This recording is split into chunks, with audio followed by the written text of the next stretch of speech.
जी नाजरीन, खबर शामिल करते हैं हमारे नुमाइंदे मलिक इश्तियाक अहमद की रिपोर्ट के मुताबिक Punjab highway patrolling post 45-5L की कार्रवाई। Additional IG Punjab highway patrolling Lahore divisional SSP Multan madam Huma Naseeb की हिदायत पर district officer Sahiwal, DSP Shahid Mahmood Butt और incharge post madam Sara Naseeb की जेर कमान shift incharge ASI Mohammad Hasan Sahu ने अपनी टीम के हमरा मुलजिम वहीद भट्टी को गिरफ्तार करके उसके कब्जे से राइफल, ऑटोमेटिक रिपीटर, माँ 2 ज़रब कारतूस, जिंदा असला नाजायज बरामद करके पाबंदी सलासल किया और थाना यूसुफवाड़ा में मुकदमा दर्ज करवाया।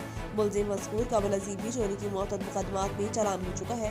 पेट्रोलिंग पुलिस अवाम उन्नास की जान माल की हिफाजत और जराइम पेशा अफराद के खिलाफ क्रैकडाउन के लिए हर वक्त कोशिश है।